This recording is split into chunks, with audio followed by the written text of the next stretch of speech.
Hi viewers, welcome to our channel. ప్రస్తుతం మనతో పాటు దాము బాలాజీ గారు సీనియర్ జర్నలిస్ట్ ఉన్నారు. వారితో ఒకసారి మాట్లాడదాం. నమస్కారం sir. Sir, Tamil Nadu CM Stalin గారు కూడా అరెస్ట్ అవ్వబోతున్నారంటూ వార్తలు వినిపిస్తున్నాయి సార్. అంటే తమిళనాడులో 1000 కోట్ల మద్యం కుంభకోణం జరిగింది. సో ఇప్పుడు ఈడీ కూడా ఎంటర్ అయిపోయింది. దీంట్లో స్టాలిన్ ఇన్వాల్వ్మెంట్ ఉంది, అందుకని చెప్పేసి అరెస్ట్ చేయబోతున్నట్టు వార్తలు అయితే వినిపిస్తున్నాయి. అయితే దీనిపైన మరో చర్చ కూడా జరుగుతుంది.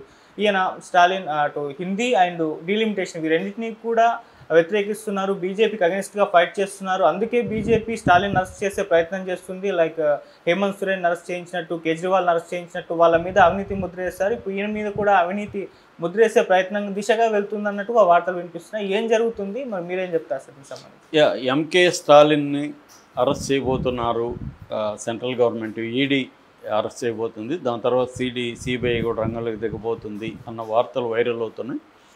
దీనికి కారణం ఏంటి? ఈడీ మొన్న దాడులు జరిపింది. మద్యం కుంభకోణం దాదాపు 1000 కోట్లు మిస్యూజ్ జరిగినట్టుగా ఈడీ ఆరోపిస్తుంది. ఇది ప్రారంభం మాత్రమే, ఇంకా చాలా ఉంది అని ఈడీ ప్రకటించింది. సో ఈ నేపథ్యంలో ఎంకే స్టాలిన్ని అరెస్ట్ చేయబోతున్నారా అన్న విమర్శలు వస్తున్నాయి.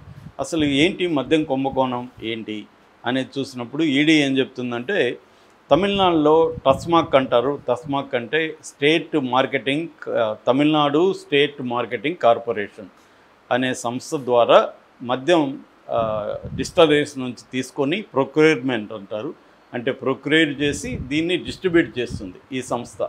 దేనికి డిస్ట్రిబ్యూట్? రీటైల్ షాపులకి, బార్లకి చేస్తుంది. ఇది నెంబర్ 1 ఆస్పెక్ట్. ఈ తస్మాక్ సంస్థ అక్రమాలకు పాల్పడుతుంది. కొన్ని డిస్టిలరీస్కి మాత్రమే ఫేవర్ చేస్తూ ఉంది.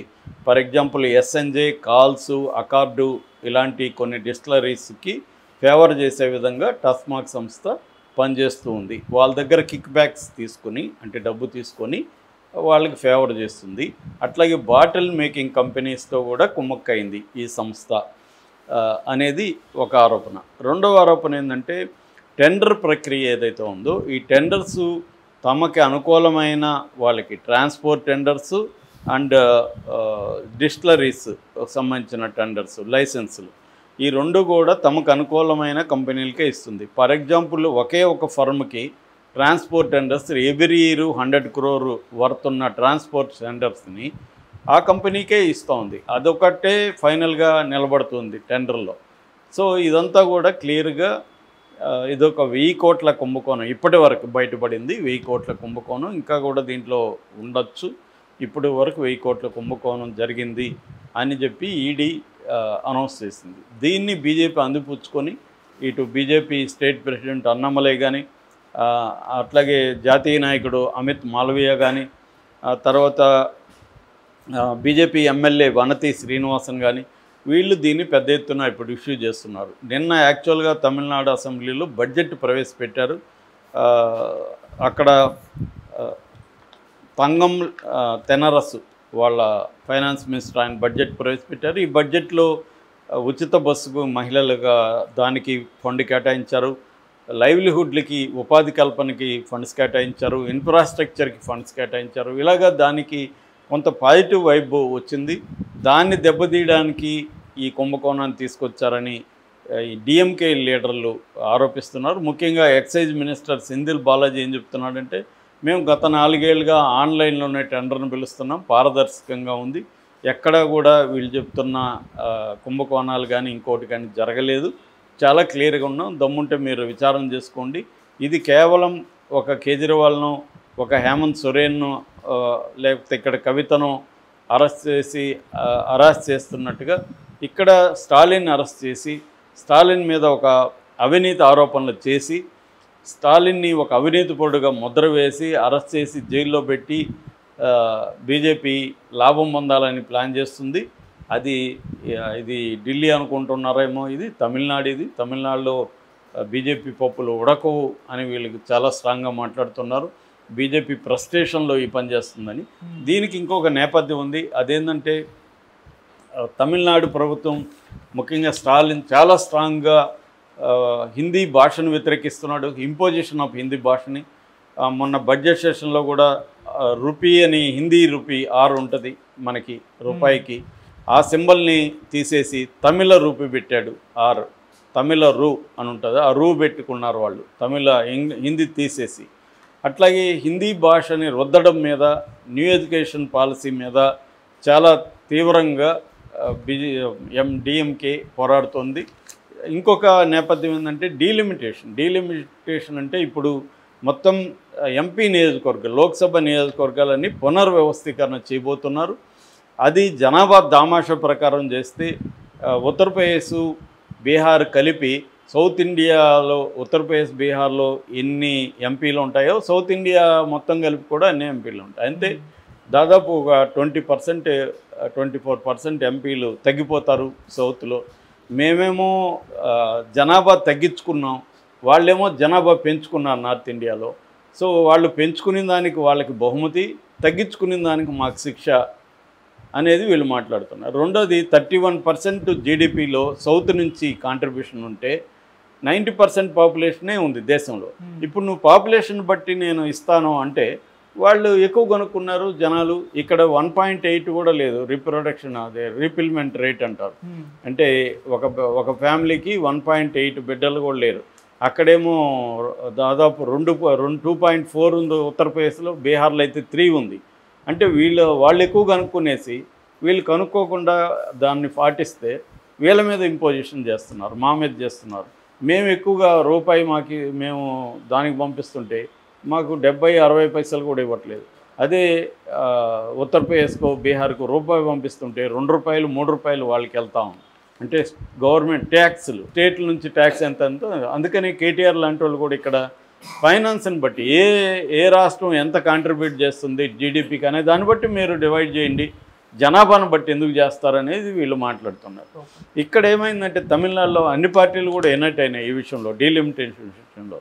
కానీ ఆంధ్రాలో మన కర్మ విషయానికి వచ్చేసరికి ముగ్గురు కూడా బీజేపీని వ్యతిరేకించే పరిస్థితుల్లో లేరు. ఇక్కడ మళ్ళీ కేటీఆర్ వ్యతిరేకిస్తున్నాడు, రేవంత్ రెడ్డి వ్యతిరేకిస్తున్నాడు. ఎందుకంటే కాంగ్రెస్ పాలసీ కూడా వ్యతిరేకిస్తుంది. సౌత్ ఇండియాలో ఇట్లా కర్ణాటకలో కూడా వ్యతిరేకిస్తున్నాడు, కేరళ కూడా వ్యతిరేకిస్తున్నాడు.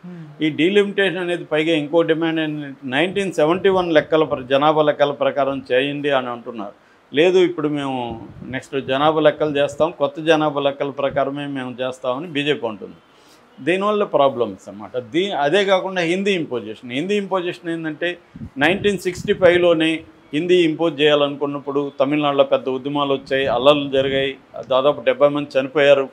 దాని తర్వాత 67 నుంచి కూడా తమిళనాడులో హిందీ ఇంపోజిషన్ని వ్యతిరేకించినాయి ద్రవిడ పార్టీలు.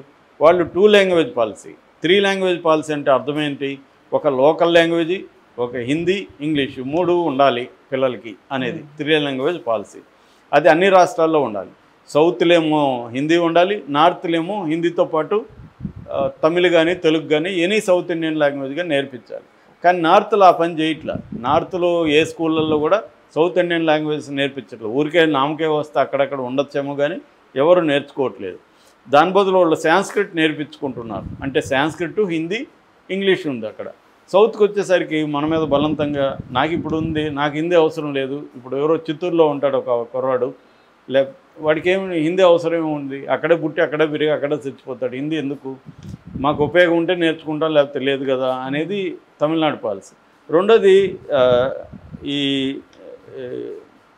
2 లాంగ్వేజ్ పాలసీ చేసి తమిళనాడు ఎడ్యుకేషన్లో నెంబర్ 1లో ఇవాళ ఇండియాలోనే నెంబర్ 1లో ఎడ్యుకేషన్లోకి వెళ్ళగలిగింది హిందీ అవసరం లేకపోయినా.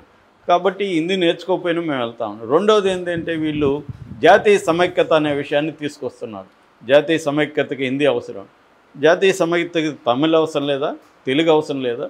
మీరెందుకు తెలుగు నేర్చుకోరు? మీరు ఇక్కడికి వస్తే మేము హిందీలో మాట్లాడాలి, మేము అక్కడికి వచ్చినా హిందీ నేను బాంబేలో 6 నెలలు ఉంటే అక్కడ నేను హిందీలో మాట్లాడాల్సి వచ్చింది. వాడి కోడికి ఒక్క ముక్క కూడా తెలుగు అనే పదం కూడా పలకడు, వాడు మద్రాసి అంటాడు మనల్ని. సో మనకు కాలుతూ ఉంటుంది. ఏంద్రా నేను మద్రాసు కాదురా, హైదరాబాద్ నుంచి వచ్చానంటే హైదరాబాద్ అని చెప్పడు, తెలుగు వ్యక్తి అని చెప్పడు, ఏ మద్రాసి తమిళ తెలుగు కూడా కన్ఫ్యూజన్ వాళ్ళకి. అది కూడా తెలుసుకోరు వాళ్ళు. లేదంటే ఈ మధ్య డీప్ సౌత్ నుంచి వచ్చారు అని చెప్తారు. మన రామ్ గోపాల్ వర్మ, మణిరత్నం లాంటి వాళ్ళు అక్కడ పోయి సినిమాని ఎలా చేయాలో నేర్పించినారు ఒకప్పుడు. అయినా కూడా వాళ్ళు సౌత్ అంటారు, రామ్ గోపాల్ వర్మని సౌత్ అంటారే కానీ తెలుగు డైరెక్టర్ అనరు. ఈ మధ్య కొంత రాజమౌళి వల్ల కొద్దిగా తెలుగు అనేది వచ్చింది. ఈ మధ్య వాళ్ళు హిందీ సినిమాలు ఘోరంగా ఫ్లాప్ అవ్వడం, సౌత్ వస్తున్నాయి. ఇప్పుడు కూడా సౌత్ ఫిల్మ్స్ అంటారు కానీ తెలుగు తమిళ ఫిల్మ్స్ కన్నడ ఫిల్మ్స్ అనరు. సో ఇది వాళ్ళకు ఉండే ప్రాబ్లం. సో ఇక్కడికి వచ్చినా కూడా ఒక్క తెలుగు మొక్క ఎవడూ నేర్చుకోడు. మన చుట్టూ మన దగ్గరే ఉంటారు, వాడితో మనం హిందీలో మాట్లాడాలి తప్ప అతను నేర్చుకోడు హిందీ వాడు. కన్నడ అంతే, ఎక్కడైనా అంతే. ఈ ప్రాబ్లం ఉంది.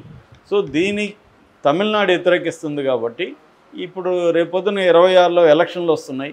ఈ ఎలక్షన్లో బీజేపీ చాలా సఫర్ అయ్యే ఒక భయాందోళనలు బీజేపీలో ఉన్నాయి. ఎందుకంటే తమిళనాడులో లాంగ్వేజ్ అనేది వెరీ ఇంపార్టెంట్ వాళ్ళకి. వాళ్ళు చనిపోవడానికి కూడా సిద్ధం భాష కోసం. దాన్ని డిఎంకే కూడా రాజకీయంగా ఉపయోగించుకుంటుంది. ఖచ్చితంగా రాజకీయ పార్టీ రాజకీయాలు చేయకుండా ఏం చేస్తుంది, ఉపయోగించుకుంటుంది.